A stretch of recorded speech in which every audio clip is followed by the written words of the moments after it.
What's up, everybody? Welcome to the channel. My name is Khalid, and we'll be here to talk NBA instant news and reactions. So let's get into the Miami Heat and Sacramento Kings game tonight. So we are filming this reaction off a late night Miami Heat W, 130 to 114. Pretty good fashion from Miami off of last night's loss to Golden State Warriors and that traumatic Jimmy Butler injury, which was terrible, by the way. But the question tonight was, would Zach LaVine, after the first game against the Heat, perform as well as he did again, which was not the case, gladly. Bam, could he bounce back at that stinker 1 for 13 game he had last night? And he definitely, I would say he did, fortunately. You'd wonder if Jokic Jonas and Miles Gardner would get some minutes tonight, especially Miles Gardner since he's been playing a little bit better, but he's a young rookie that Jokic Jonas earned the minutes, but Miles Gardner, our two-way player, wasn't too sure if he's going to keep getting the minutes consistently, but here we are, a great second quarter from Miles Gardner, and a good overall game from Jokic Jonas besides the scoring. No Khalil Ware tonight either, so we needed Simone Fontecchio to provide some size tonight, and he definitely did, and spaced the floor tonight too with 5 threes, which was very good from him. Davion set the tone early, got 3 assists early, got a couple of threes to help us get in motion on our 8-2 start. Bam did start off 0-3, but he ended up quickly catching fire. 4 for 5 from 3 tonight. Finished with 25, 7, and 5 off his Eastern Conference Player of the Week last week. If we forget of his stinker last game against the Warriors, and he's still playing great in my eyes. Norman Powell, 22, 3, and 2 tonight. Give it up for him. But the low-key MVP for tonight, Pelle Larsson, the Swedish Swish, 16 points, 9 assists, and 6 rebounds for our second-round, second-year player, Pelle Larsson. Come on now. Jaime Jaquez also helped set the tone early with 8 points in 7 minutes, but the main key for the Heat, I'd say, this game was low turnovers and high three-point scoring. One of their highest three-point scoring first halves of franchise history, I'm pretty sure. Do not quote me if I'm wrong, but I'm pretty sure that is the case. I do not have the stat down, but definitely shot the 3-ball insane tonight. Shot overall insane tonight, actually, and low turnovers, which after last games definitely needed to clean that up as well. So definitely good things you saw from the guys tonight. On the Kings side, like I was saying, Zach LaVine needed to stop him after last game. He dropped like 40 on the Heat, so he did start off with a 10-point first quarter, looking like he was right on track to do that again. I think he finished off with a buzzer beater in the first quarter too, but he only finished off with like 9 field goal attempts and only had like 5 points after that massive first quarter. So props to the Heat for slowing him down. DeMar DeRozan definitely picked it up later on in the game. Didn't have the strongest start to the game, but he had a great game overall. So props to DeMar DeRozan on the Kings too. The Kings' young center, Maxime Reynaud. I haven't heard of him, but he's been giving Bam problems last 2 games, so definitely gotta knock him down for next time. Gotta remember that.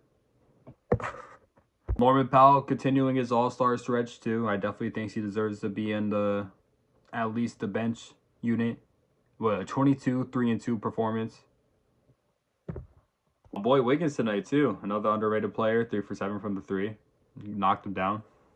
But Wiggins. Can't say enough about him. One of the more interesting parts of tonight's game, though, was Pelle Larsson. You could call him more of like a agitator, annoyance on the court or whatever, but it's definitely part of his game. He loves to do it, but he just knocks into his guys, and however they want to respond is how they want to respond. He wants to get them out of their usual element, and he tries to get if it's the best or the worst out of you, whatever you call it, he tries to get it out of you. So tonight it happened to be DeMar DeRozan. Kept, I guess, going into him. DeMar was feeling away. DeMar's not usually one of those technical, flagrant type of players either. Usually calm and composed, but was getting the worst out of DeMar tonight. With DeMar getting a quick shove on Pelle Larsson to get a technical. Pelle was loving it. Bam had to step in. Had to get everything tempered down because Bam and DeMar are close. But Pelle could tell was getting on his nerves, so that was getting interesting. But things did cool down for a little bit. But then you bring it back to the 4th quarter. This is the funny part about Pelle.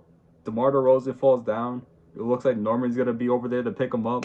Pelle Larsson goes over to start everything all over again. He keeps rage baiting or whatever. He goes to try to grab the ball from DeMar. I'm like, wow, he's like doing this DeMar, like third quarter still pressing the issue. Like, this guy doesn't care, huh? So nothing comes out of that just yet. You think that's gonna go away? Couple plays later, Pal Larson goes to DeMar. DeMar just goes in for the whiff. He had enough. He tries to smack DeMar, or I'm sorry, DeMar goes for the smack on Pell, gets completely heated, completely just loses his control, smacks Pell, and then goes for, it was a common foul at first. Everyone reviews it. You think that DeMar can get thrown out for a flagrant at this point, which I don't know how they did it. Maybe just because it's in Sacramento, game's over at that point. Only give him a technical one. He stays in for the rest of the game. But seeing DeMar lose his temper like that and getting so just out of body, I guess. I never seen that side of him, so that was interesting. But the Pell Larson DeMar rivalry is going to be one to watch for the future. So that was one of the interesting parts of tonight. Russell Westbrook didn't have his most memorable game. Most memorable game from Russell Westbrook, I'd say 4 turnovers. Good shooting though, good shooting. Neek Clifford, good game from Neek Clifford. Trying to think of someone. Malik Monk. Malik Monk had some good moments here and there. Usual Heat killer, so not like the usual games, but still did his thing. So the main takeaway I say for this game was today, the 10th 70-point first half this season, which is completely absurd. That has to completely blow any Miami Heat record out the water this year.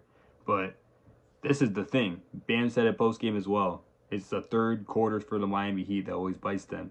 And good thing for tonight is that wasn't the case. So can Eric Spoelstra keep this trend going, or is it gonna continue? Or is the third quarter is what Miami Heat calls it? Is that gonna continue? Because if you go with the 70-point first halves and this and that is great, but if you're just not gonna be scoring at all in the third quarters, that's when it all falls apart. Which you see completely happen to the Miami Heat all the time. So if we can keep it going like we did tonight, great. So this was the first episode. We're just trying to get out quick reactions. Obviously, I'm a Heat fan. Could try to get some more stuff up here for the next time too to make it a little more obvious. But we're gonna not just be reacting to Heat games. Gonna be all games, NBA wide, even other sports wide reactions too. Blokes Horses, you already know on Instagram if you're coming over from there. We like to be on everything and everything. So thank you for joining. Subscribe, like, let everybody know about it. And we're going to be doing this very frequently. So, vlogs, let's go.